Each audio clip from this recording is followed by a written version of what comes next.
하나님께 큰 구원을 받은 사람들은 이제 하나님의 계명을 받게 되는 것입니다.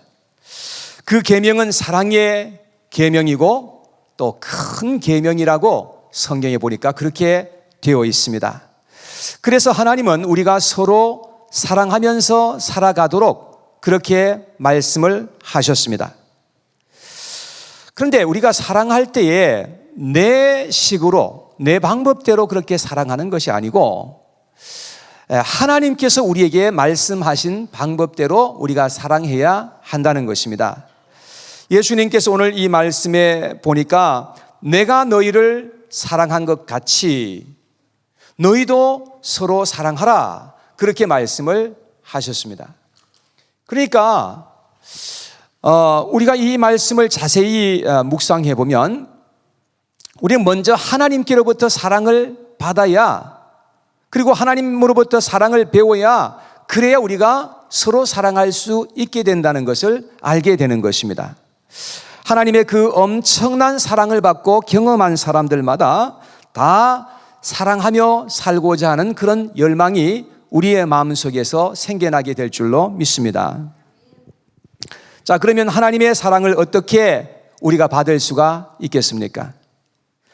여러분들은 하나님의 사랑을 받으셨습니까? 지금도 계속해서 하나님의 사랑을 받고 계시는 것입니까? 자, 그러면 하나님께 사랑을 받는다는 말은 과연 무슨 의미일까요? 여러분, 어떻게 우리가 하나님의 사랑을 받을 수가 있는 것입니까? 한 번은 예수님께서 시몬이라는 사람에게 초대를 받아서 식사를 하셨습니다. 예수님께서 시몬에게 물으십니다. 어떤 주인이 있는데 두 종이 있고 한 종은 500데나리온을, 한 종은 50데나리온을 빚을 졌습니다. 근데 두 사람에게 다 이 갚을 능력이 없습니다. 그래서 주인이 둘 다 탕감을 해줬습니다. 그러면서 예수님께서 물으시기를 이 두 종에게, 두 종 중에서 누가 주인을 더 사랑하겠느냐, 그렇게 물으니까 시몬이라는 사람이 대답하기를 500데나리온 탕감받은 사람이 더 사랑하겠지요, 그렇게 대답했습니다. 그러니까 예수님께서 그렇다고 인정을 하시면서 누가복음 7장 47절에 이렇게 말씀하셨습니다. 이름으로 내가 네게 말하노니 그의 많은 죄가 사하여졌도다. 이는 그의 사랑함이 많음이라. 사랑을 받은 일이 적은 자는 적게 사랑하느니라. 그렇게 말씀합니다. 자, 죄사함을 많이 받은 사람이 하나님을 더 많이 사랑한다, 그렇게 말씀합니다. 누가 죄사함을 많이 받은 사람입니까? 죄사함을 많이 받은 사람은 자기의 죄가 크게 깨달아진 사람이고 자기의 죄가 그렇게 많다는 사실을 아는 사람, 그래서 하나님 앞에 나가서 죄 용서함을 받은 사람이 바로 죄사함을 많이 받을 수 있는 사람이라는 것을 말씀하고 있는 것입니다. 여러분, 이런 사람들이 하나님의 사랑을 많이 깨달을 수 있고 많이 느끼고 경험할 수가 있게 된다는 것입니다. 그러니까 하나님의 사랑은 죄사함의 크기와 비례된다는 것을 알게 되는 것입니다. 자기가 큰 죄인임을 깨달은 사람들은 하나님의 사랑도 크게 받을 수가 있게 된다는 말이죠. 그리고 하나님의 사랑을 크게 받은 사람들일수록 더 행복할 수 있고 또한 더 사랑할 수 있는 그러한 사람으로 살아갈 수 있다라고 말씀하고 있는 것입니다. 하나님은 사람을 창조하신 하나님이십니다. 그런데 이 사람을 창조할 때 아주 가장 위대하게 지으시고 인간에게 하나님께서 복을 주신 것임을 성경은 말씀하고 있습니다. 그리고 하나님께서는 그 인간들을 기뻐하시고 사랑하여 주셨습니다. 하나님께서 사람들을 보실 때에 보시기에 심히 좋았더라, 그렇게 말씀하신 것을 보면 인간들을 얼마나 주님께서 기뻐하시고 사랑하셨는지를 알게 되는 거예요.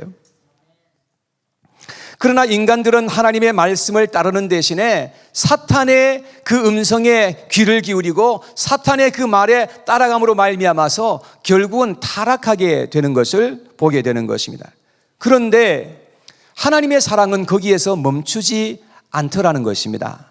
하나님은 계속해서 인간들에게 자신을 나타내시고 사랑을 고백하시는 그러한 말씀들이 성경에 가득하게 기록되어 있습니다. 그리고 마침내 하나님께서는 인간들을 구원하시기 위해서 독생자를 세상에 보내주십니다. 그런데 그것이 하나님께서 독생자를 세상에 보내주신 그것이 하나님께서 우리를 사랑하신 증거라고 성경은 그렇게 말씀해 주고 있습니다. 하나님의 아들이 오셔서 죄인들을 위해서 십자가에서 피를 흘리고 죽으십니다. 그렇게 해서 하나님께서 우리를 사랑하신다는 사실을 증거하실 뿐만 아니라 우리를 사랑하신다는 것을 확증해 주셨다고 성경은 또 그렇게 말씀하고 있습니다. 로마서 5장 8절에 이렇게 기록합니다. 다 같이 한번 읽어봐요. 시작. 우리가 아직 죄인 되었을 때에 그리스도께서 우리를 위하여 죽으심으로 하나님께서 우리에게 대한 자기의 사랑을 확증하셨느니라. 아멘. 하나님은 자기의 사랑을 우리에게 확증해 주셨다. 그렇게 성경은 말씀합니다. 이 놀라운 하나님의 사랑을 우리 마음에 믿고 받을 때 우리는 진정 행복한 사람이 될 수가 있다는 말입니다. 그리고 하나님의 놀라운 은혜와 사랑이 우리의 마음속에 부어지게 되는 것입니다. 그럴 때에 우리가 우리 마음속에 변화가 일어나기 시작하는 것입니다. 여러분, 그래서 우리가 새 사람이 되는 거예요. 하나님의 사랑을 받지 않고 이 마음이 진정 변화될 수 있는 사람은 아무도 없어요. 우리의 이 악한 마음, 이 죄악된 마음이 정말로 변화되기 시작할 때가 언제냐? 하나님의 사랑이 느껴지고 깨달아질 때, 그럴 때 시작되는 거예요. 그래서 우리가 하나님의 놀라운 사랑의 계명을 따라서 우리도 살고자 하는 그런 마음을 갖게 되는 것입니다. 우리가 사랑을 받을 때도 행복하지만 사랑을 실행할 때 그 행복이 계속된다는 사실을 우리가 경험하게 되는 것입니다. 우리가 하나님의 사랑을 받으면 무척 행복하고 기쁨이 샘솟아 올라오는 것입니다. 그런데 일방적인 사랑은 오래가지 못해요. 우리가 하나님의 사랑을 받았으면 이제는 우리도 하나님을 사랑하는 그런 사람이 되어야 된다는 것입니다. 여기 앞에 그림에 보시면 하나님이 먼저 우리를 사랑해 주신 거예요. 하나님께서 자기의 사랑을 증거해 주시고 우리에게 확증해 주신 것입니다. 자, 그런데 우리가 그런 사랑을 우리가 받았다고 한다면 우리는 이제 하나님을 나도 사랑하는 그러한 삶을 살아가야 한다는 것입니다. 그럴 때에 우리는 계속해서 행복할 수 있고 하나님의 은혜 속에서 계속해서 살아갈 수가 있게 된다는 것입니다. 사랑은 주고받아야 지속되는 것입니다. 일방적인 사랑은 이것이 성립되지 않는 것입니다. 하나님의 사랑을 받고 또 하나님을 사랑하는 것이 곧 나를 사랑하는 방법이에요. 여러분, 자신을 사랑하려면 하나님의 사랑을 먼저 받을 수 있어야 되는 것입니다. 그리고 그 하나님의 사랑을 알고서 내가 하나님을 또 사랑하여야 하는 것입니다. 사도 바울은 하나님을 사랑하였기 때문에 복음을 전파했습니다. 그럴 때 기쁨이 그에게 충만히 흘러넘쳤습니다. 그래서 매를 맞아도 기뻐했고 감옥 속에서도 하나님을 찬송했던 그러한 이야기가 성경에 기록되어 있습니다. 여러분, 하나님을 사랑하는 마음으로 헌금을 하잖아요. 그러면 이상하게 우리의 마음이 기뻐요. 하나님을 사랑함으로 말미암아 예배를 드릴 때에 이상하게 우리에게 은혜가 임하게 되는 것을 보게 되는 것입니다. 신명기 30장 6절 말씀에 보니까 이렇게 나와 있습니다. 내 하나님 여호와께서 내 마음과 내 자손의 마음에 할례를 베푸사 너로 마음을 다하며 뜻을 다하여 내 하나님 여호와를 사랑하게 하사 너로 생명을 얻게 하실 것이며 그랬습니다. 여러분, 이 말씀에 보면은 우리가 마음을 다하고 뜻을 다해서 하나님을 사랑할 때 우리에게는 생명이 풍성하게 임하게 된다, 그렇게 말씀하고 있습니다. 여러분, 부모님이 자식을 낳아서 얼마나 많은 사랑을 쏟습니까? 저도 손주와 손녀가 있는데 참 그 부모님들이 그 아이들을 사랑하는 것을 보면 참 너무 아주 그냥 참 옛날 같은 그런 게 아니에요. 요새 보니까 지음이도 보니까 얼마나 참 사랑을 많이 받고 자라는지 모릅니다. 근데 만일 자식이 아버지 엄마에게 사랑을 받기만 하고 전혀 부모님을 사랑하지 않는다면 어떻게 될까요? 아이가 어렸을 때는 그러려니 하겠죠. 근데 아이가 10살이 되고 20살이 되고 어른이 됐는데도 부모님의 말도 듣지 않고 부모님을 완전히 무시하고 살아간다면 여러분 어떻게 되겠습니까? 그 아이가 자라서 계속해서 돌이키지 않고 부모님의 사랑을 계속해서 거절하고 살아간다면 여러분 그 관계는 결국은 깨어지고 말게 될 것입니다. 아무리 부모 자식 관계라 해도 그 관계가 결국은 성립이 되지 않습니다. 우리와 하나님의 관계도 똑같습니다. 우리가 하나님의 사랑과 은혜를 받았다면 이제는 하나님을 사랑하는 관계에서 이제 살아가야 한다는 것입니다. 여러분, 그럴 때에 그 관계가 더 발전될 수 있고 더 아름다운 관계로 성장해 나갈 수가 있게 된다는 것입니다. 여러분, 하나님도 우리를 사랑하실 때 내가 이렇게 너를 사랑했으니까 나도 너한테 사랑 좀 받고 싶다. 여러분, 하나님이 우리를 지으신 이유가 뭡니까? 하나님께서 우리를 통해서 사랑받고 싶은 거예요. 사랑하는 여러분, 하나님의 사랑을 받으셨다면 이제 하나님을 뜨겁게 사랑하고 살아가는 저와 여러분들이 되시기를 축원합니다. 그래야 우리가 진정 행복할 수 있고요, 우리가 복을 받을 수 있기 때문에 그렇습니다. 자, 그런데 나와 하나님과의 관계가 있는가 하면 이제 나와 너의 관계가 있는 것입니다. 자, 앞에 그림에 보면 우리가 이 세상에 살아갈 때 우리는 삼각 관계에서 이렇게 살아가고 있습니다. 아무리 하나님과 나 사이가 사랑의 관계라 할지라도 나와 너 사이가 사랑의 관계가 아닐 때는 우리의 행복은 오래 갈 수가 없습니다. 그래서 아무리 내가 하나님을 사랑한다 할지라도 이웃과의 그 관계를 무시하고 살아가면 안 된다는 것이죠. 하나님과 나 사이의 사랑은 이제 이웃을 향해서 발전되어야 한다는 것을 주님께서 가르쳐 주십니다. 하나님은 우리에게 하나님을 사랑하라는 첫 번째 계명을 주셨고요, 그리고 두 번째는 우리의 이웃을 사랑하라는 그 계명을 우리에게 주셨습니다. 우리의 행복은 사랑을 받고 사랑할 때 행복이 임하게 되는 것입니다.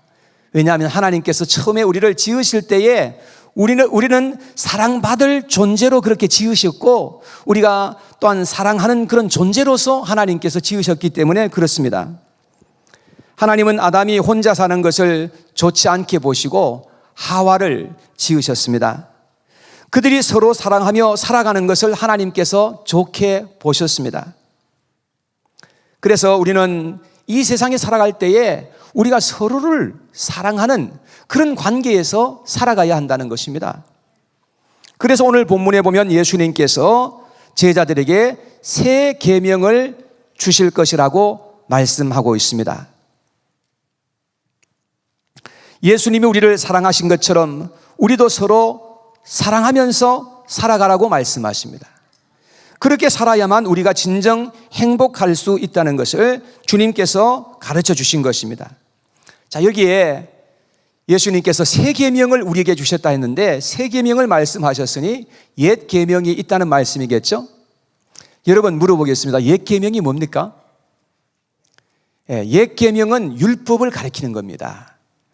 여러분, 하나님께서 이스라엘 백성들에게 율법을 주셨는데 이 옛 계명은 육신의 성향이며 죄와 사망의 법이라고 성경에 보니까 그렇게 되어 있습니다. 여러분, 이러한 법은 살리는 법이 아니라 죽이는 법이라는 것입니다. 이러한 법은 사랑의 계명이 아니라는 것입니다. 하나님은 우리와 함께 이런 율법적인 관계에 머물러 있고 싶어 하지 않으시는 것입니다. 왜냐하면 율법적인 관계는요, 항상 정죄와 심판이 임하게 되기 때문에 그런 것입니다. 우리가 뭘 실수하고 잘못했을 때 어떤 사람들은 우리를 덮어주는 그런 사람들도 있지만 어떤 사람들은 우리를 막 그냥 정죄하고 막 판단하고 공격하는 그런 사람들이 있지 않습니까? 왜 그렇습니까? 그 이유는 율법적인 관계에 아직도 머물러 있기 때문에 그런 것입니다. 유대인들은 율법적으로 그렇게 살았던 사람들인데 그래서 이에는 이, 눈에는 눈으로 그렇게 그들은 행동했던 것입니다. 그리고 하나님께 아무리 잘하려고 그렇게 충성했는데도 불구하고 결과는 여전히 정죄와 심판이 임하게 되었던 것입니다. 자, 그런데 예수님께서 오셔서 새 계명을 그들에게 주십니다. 그 계명이 바로 사랑의 계명인 것입니다.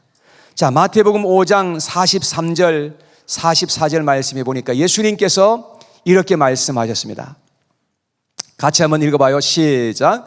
또 내 이웃을 사랑하고 내 원수를 미워하라 하였다는 것을 너희가 들었으나 나는 너희에게 이르노니 너희 원수를 사랑하며 너희를 핍박하는 자를 위하여 기도하라. 이렇게 말씀하십니다. 우리는 율법으로 행하는 것이 아니라 이제는 사랑의 법으로 행해야 된다. 주님께서 그렇게 말씀하십니다. 왜냐하면 율법 아래서 행하게 되면 항상 정죄를 낳고 심판을 낳기 때문에 그런 것입니다. 그래서 성경에 보면 자주자주 우리에게 말씀하시는 그런 내용을 보면 너희는 서로를 정죄하지 말고 심판하지 말라. 그렇게 말씀하세요. 그 모든 심판은 하나님께 다 맡겨버리라고 그렇게 말씀하시는 것을 볼 수가 있습니다. 사도 베드로는 베드로전서 3장 8절 9절 말씀에 이렇게 말했습니다. 마지막으로 말하노니 너희가 마음을 같이하여 동정하며 형제를 사랑하며 불쌍히 여기며 겸손하며 악을 악으로 욕을 욕으로 갚지 말고 도리어 복을 빌라. 이를 위하여 너희가 부르심을 받았으니 이는 복을 이어받게 하려 하심이라. 자, 여기 보니까 하나님의 사랑을 입고 사는 사람들은 절대로 악을 악으로 욕을 욕으로 갚아서는 안 된다는 것을 말씀하고 있습니다. 우리가 어떻게 해야 되느냐? 도리어 복을 빌어주라고 그렇게 말씀합니다. 선으로 악을 이겨야 된다고 그렇게 말씀하고 있습니다. 왜냐하면 악으로 절대 악을 이길 수가 없기 때문에 그렇습니다. 미움으로 미움을 절대로 이길 수가 없습니다. 오직 사랑으로만 이길 수 있게 되기 때문에 그런 것입니다. 요셉이 형들에게 미움을 받고 말할 수 없는 그런 고통을 당하였지만 여러분, 만일 요셉이 형들에게 미움으로 갚으려고 했다면 그렇다면 요셉은 절대로 복을 받는 사람이 될 수가 없었을 것입니다. 아마도 요셉이 먼저 속병이 나든지 어떻게 돼가지고 먼저 화를 당했겠죠. 그런데 요셉은 형들을 하나님 앞에서 다 용서해 줍니다. 그리고 미움을 사랑으로 갚고 은혜로 갚아주는 것을 볼 수가 있습니다. 창세기 50장에 보면 야곱이 이제 죽고 나니까 요셉의 형들이 전전긍긍하면서 막 요셉을 두려워하는 것을 볼 수가 있습니다. 왜냐하면 요셉이 자기들의 죄를 문제 삼을 것 같아서, 그래서 먼저 요셉에게 찾아와가지고 형들이 요셉에게 용서해달라고 그렇게 말했을 때에 요셉은 눈물을 흘렸다고 그렇게 말씀하고 있습니다. 왜냐하면 요셉은 이미 다 사실 마음에서 다 용서가 되었고 마음에 응어리진 것이 하나도 없었는데 형들이 자기의 그 마음을 몰라주었기 때문에 그런 것입니다. 그러면서 21절에 이렇게 말했습니다.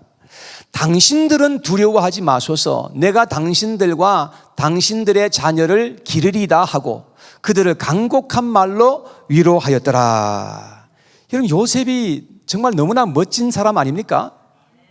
여러분, 요셉은 사랑으로 허물을 다 덮어주었던 것을 볼 수 있습니다. 여러분, 이러한 사람이 진정한 승리자이고 진정 행복할 수 있는 자인 줄로 믿습니다.